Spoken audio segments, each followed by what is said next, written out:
আসসালামু আলাইকুম। প্রিয় দর্শক, অন্য মঞ্চের আলাপ চাইতায় আপনাদেরকে স্বাগত জানাচ্ছি। আজ আমাদের সঙ্গে অতিথি হিসেবে আছেন সিনিয়র সাংবাদিক জনাব আরশাদ মাহমুদ।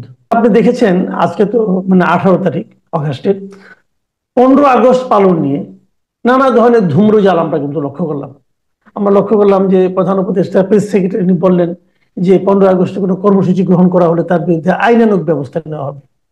এবং তারপরে একদিন ধানমন্ডির ওসিকেও বলতে শুনলাম যে ওনারা নাকি এই প্রেস সেক্রেটারির নির্দেশনাকে ফলো করছেন।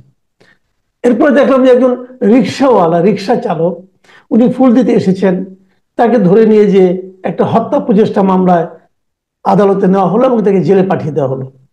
পরে আবার দেখলাম যে সরকার সেই ওসিকে জিজ্ঞাসা করলো যে তুমি কিভাবে ওর বিরুদ্ধে তদন্ত করলা, এটা আমাদেরকে ব্যাখ্যা দাও। এই যে বিষয়গুলো, যে আসলে 15 আগস্ট যদি কেউ শোক পালন করতে চায়, যদি আওয়ামী লীগের রাজনৈতিক কর্মকাণ্ড হয় নিষিদ্ধ, কিন্তু যদি কোনো ব্যক্তি পর্যায়ে কেউ করতে চায়, তাহলে সেটাকে আপনি আইনানুগ ভাবে কিভাবে বাধা দেবেন? এবং এটা নিয়ে যে কাজগুলো সরকার করছে, এই কাজটাকে আপনি কিভাবে দেখবেন? এই যে আপনি যে খুব মানে মূল জিনিসটাতেই আপনি টাচ করেছেন। এদের এই যে বিভিন্ন রকমের কার্যকলাপ গুলো, এটাতেই তাদের মানুষের সন্দেহ হচ্ছে এই সরকারের মোটিভ নিয়ে। তাদের মোটিভটা কি এটা নিয়ে?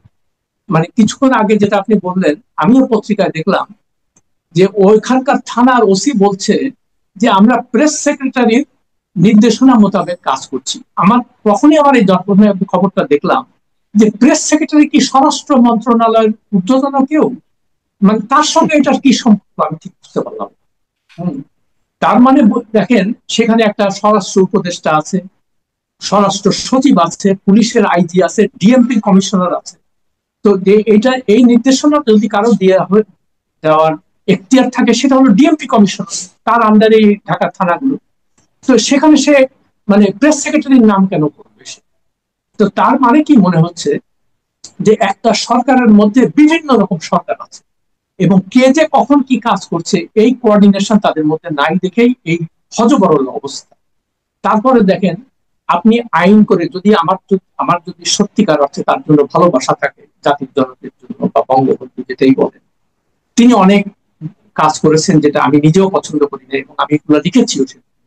যে উনি স্বাধীনতা, আমরা যে স্বাধীনতার যুদ্ধে সবাই ঝাঁপ দিয়ে পড়েছিলাম, আমি অবশ্য অস্ত্র হাতে নিই নাই। তো তার এটা তো তার ডাকেই আমরা গেছি। এটা তো অস্বীকার করে, এটা তো আমাদের ইতিহাস পড়তে হবে না, আমি তো সাক্ষী এগুলো। হ্যাঁ। তো এখন তাকে তার পরবর্তী 73 থেকে 75-এর মধ্যে তার অনেক কার্যকলাপের কারণে তিনি নিন্দিত হয়েছেন, বিতর্কিত হয়েছেন, খুব ভালো কথা। এখন একটা মানুষের স্বাধীনতা আন্দোলনে তার যে অবদান, এটা তো আপনি জোর জবরদস্তি মুছে ফেলতে পারেন না। এটা তো অসম্ভব একটা ব্যাপার। আপনি বলতে পারেন তার ভালো দিক কোনটা, তার মন্দ। আমি একটা লেখার মধ্যে লিখেছিলাম যে তার 32 নাম্বার ভাঙ্গার উচিত ছিল না, সেখানে বলা উচিত ছিল যে এটা একটা জাদুঘর হবে। কিসের জাদুঘর? মহানায়ক থেকে খলনায়ক। তার ভালো দিকগুলা বলবেন, তারপরে তিনি যে খারাপ কাজগুলো সেটা, তারপরে আপনারা ওখানে ভেঙে দিবেন। হ্যাঁ। তো ভেঙে দেওয়ার অর্থ তো এই না যে তার মন, মানুষের মন থেকে উনি মুছে গেছেন। এবং মুছে যে যান নাই, এত কিছুর পরেও, আওয়ামী লীগের এত অত্যাচার, এত কিছুর পরেও তো মানুষ সেখানে যাচ্ছে, মানুষ জি। বলতে দেওয়ার চেষ্টা করছে। তো তার অর্থটা কি, যে আপনি কি এটা আইন করে বন্ধ করতে পারবেন? এটা তো একটা অসম্ভব ব্যাপার। তো আপনার উচিত ছিল এই সরকার বা পরবর্তী সরকার যারাই আসছে, তাদের এমন কাজ করা যাতে করে মানুষের একটা তুলনা করতে পারে যে কোন সরকার ভালো ছিল, কোন সরকার খারাপ ছিল। এখন আপনি এসেই নানান রকমের এজেন্ডা বাস্তবায়ন করার চেষ্টা করছেন। আপনি জাতির দলকে মুছে ফেলতে চান, আপনি আওয়ামী লীগকে, ঠিক আছে, আওয়ামী লীগ হাসিনা জঘন্যতম কাজ করছে, আমরা সবাই জানি। হ্যাঁ। তো তার প্রকৃত বিচার করেন, সব যেগুলো করা দরকার সেগুলো আপনি না করে আপনি এখন ওই রিক্সাওয়ালা ধরতেছেন, এই বেটা তুই ওখানে ফুল দিতে গেছিস কেন? আরে ভাই, সে নিয়ে তার তার স্ত্রীকে দেখলাম ওই টিভিতে বলছে যে উনি সবসময়, আমার স্বামী বলতো, উনি বঙ্গবন্ধুর মন থেকে ভালোবাসে। তো এই যদি একটা ব্যক্তির যদি এরকম অনুভূতি হয়, আপনি সেটাকে আইন করে বন্ধ করতে পারবেন কোনোদিন? তো আপনার উচিত, আপনার তো প্রধান কথা হচ্ছে প্রেস সেক্রেটারি এখানে কি কি নিয়ে, তার ভূমিকাটা কি? আমি তো বুঝতেছি না এগুলো। আচ্ছা, এবং আমি দেখেন আরেকটা, জি জি, আমি আরেকটা বিষয় নিয়ে আলোচনা করতে যাচ্ছি। এটাও মানে এই সময় খুব আলোচিত হচ্ছে।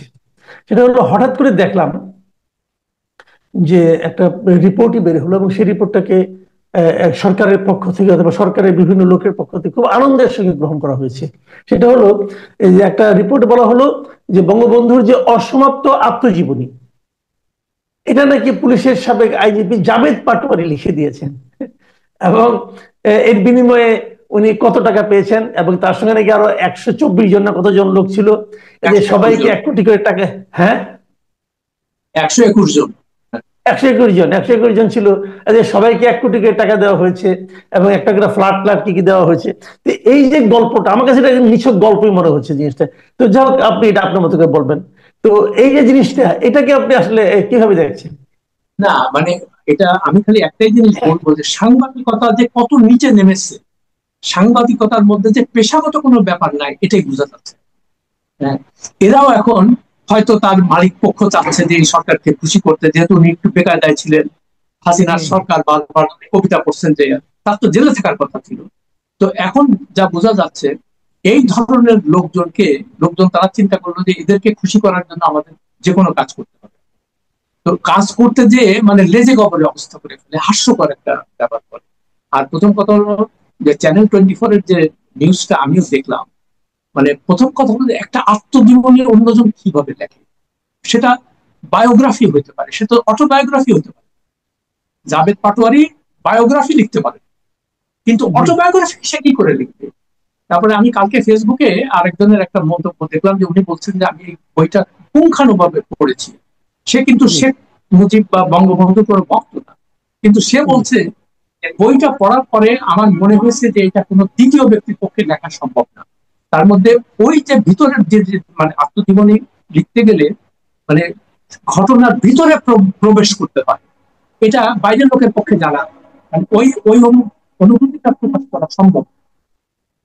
তো এখন আরেকটা কথা, আমি দেখেন এই যে জার্নালিজমের ফ্ল গুলো, এদের সম্পাদক কারা, রিপোর্টার তো মানে আমি কি বলবো, আমার খালি মনে হয় যে এটা সম্পাদনার দায়িত্বে কার, সম্পাদকটা কি? সে তো বলবে তুমি যে 121 জনের কথা বললা, তার 5টা লোকের নাম বলো। সেটা তো তুমি বললে না কিছু। তুমি বলতেছো 1 1 কোটি টাকা করে নিছে, 1 1 কোটি করে ফ্ল্যাট দিছে। তো সেটারও তো একটা নথি টথি কিছু দরকার ছিল, একটা প্রমাণ। তুমি জাস্ট খালি বলে দিলা। এখন তারপরে কি হলো, দুদক দেখলাম, দুর্নীতি দমন কমিশন বলছে যে এটা আমরা নজরে নিয়েছে এবং এটা ইনভেস্টিগেশন হচ্ছে। তো ভাই তুমি যদি সাংবাদিক, তা তুমি তুমি এই সমস্ত মানে গাঁজা টাজা খেয়ে এই সমস্ত কি কি বলতেছো এগুলা? না, আর এইটা এটা এটা কি দুদকের কাজ? না মানে ঠিক আছে, যদি কেউ ইয়ে করে থাকে, মানে কি বলে, আহ, দুর্নীতি করে থাকে, সেটা দুর্নীতি দমন কমিশন। আচ্ছা, আরেকটা জিনিস কালকে আমি দেখলাম, সমকালে একটা রিপোর্ট। সেটা হলো জি এখনকার যে দুর্নীতি দমন কমিশনের চেয়ারম্যান আব্দুল মোমেন, তাকে আমি ব্যক্তিগতভাবে চিনি, আমার অনুষ্পতি ছোট ভাইয়ের মতো, খুব ভালো এমনিতে সব দিক থেকে। সে দেখলাম কোন একটা অনুষ্ঠানে বক্তব্য দিচ্ছে যে এখন দুর্নীতি দমন কমিশন খুব ভালো এভাবে কাজ, স্বাধীনভাবে কাজ করছে, এবং ইউনূস সাহেব নাকি মানে সাংঘাতিক, উনি মানে মানে উনি দুর্নীতির কোনো ব্যাপার উনি মানে সহ্য করবে না, এরকম একটা ইমপ্রেশন। আমি রিপোর্টটা ভালো করে পড়ানোর সময় পাইনি, যা দেখি হেডলাইন দেখতে বুঝলাম। এখন আমার কথা হলো যে ইউনূস সাহেব তো দুর্নীতির দায়ে সাজাগ্রস্ত হয়েছিল, ওনার তো সাজা হয়েছিল, উনি তারপর সেটার বেসিসে উনি মামলা করছেন, সে মামলা চলতেছিল। এখন আপনি বলতে পারেন বা অনেকে বলতে পারে এটা তো হাসিনার করা মামলা করা, হ্যাঁ ঠিক, কথা সত্য, হাসিনা খুবই প্রতিহিংসামূলক এটা ছিল। তো আমার কথা হচ্ছে একটাই, যে আপনি যদি নির্দোষ হবেন, তাহলে সেটা তো কোর্ট আপনাকে খালাস দেবে। তো আপনি কোর্টের মাধ্যমে না, যে আপনি নিজের মামলাটা কেন এক্সিকিউটিভ অর্ডারে প্রত্যাহার করবেন, এটা কেন করলেন আপনি প্রথম? তাহলে আপনার বিরুদ্ধে যে সাজা ছিল, কি আপনি কি ভয় পেয়েছেন যে আসলে ওটা সাজাটা ঠিক ছিল? নাহলে আপনি এটা করতে যাবেন?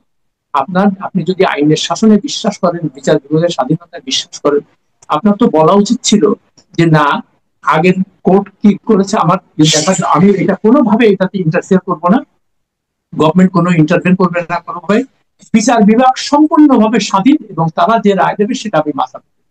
আপনি তো সেই কথা বললেন। তো আপনি যে আসছিলেন এখানে মৌলিক সংস্কার। তো বিচার বিভাগের স্বাধীনতা তো মৌলিক সংস্কার, আইনের শাসন মৌলিক সংস্কার। আপনি হামিম গ্রুপের চ্যানেল 24 এর মালিক, সে এত বড় জঘন্যমূলক কাজ করছে, মানে আগে স্বৈরাচারী সরকারের দোষর ছিল, আপনি তাকে কোনো আইনের আওতায় আনলেন? আপনি বসুন্ধরার মালিকরা দিনের পর দিন খুন, মানে কি বলে, ধর্ষণ, জমি দখল, অর্থ পাচার, ব্যাংক লুট, এগুলো সবকিছু তারা দিব্যি তাদের বিরুদ্ধে মামলা আছে। হ্যাঁ, এখন আপনি যদি বলেন যে আমি আইনের শাসনে বিশ্বাস করি, তাহলে আইনকে আপনি সিলেক্টিভলি এনফোর্স করছেন না, আপনি একজনকে জি জেলে নিচ্ছেন আর একজনকে ছেড়ে দিচ্ছেন। এটা কেমন কথা? তো মানুষের জি মনে এই সরকার সম্পর্কে যে নানান রকমের সন্দেহ দেখা দিচ্ছে বা প্রশ্ন দেখা দিচ্ছে, এই সব কারণে। জি, অনেক ধন্যবাদ, অনেক ধন্যবাদ জনাব আসাদ মাহমুদ। প্রিয় দর্শক, আপনারা শুনলেন যে নির্বাচনের তারিখ নিয়ে এখনো কেন জনাব আশরাফ মাহমুদের মনে সন্দেহ আছে, তার ব্যাখ্যা। সেই সঙ্গে শুনলেন 15 আগস্ট এবং বঙ্গবন্ধুর অসমাপ্ত আত্মজীবনী নিয়ে যে বিতর্ক তৈরি হয়েছে সে বিষয়ে ওনার বক্তব্য। আপনাদের কেমন লাগলো আমাদেরকে লিখে জানাবেন। এখন এ পর্যন্তই। আল্লাহ হাফিজ।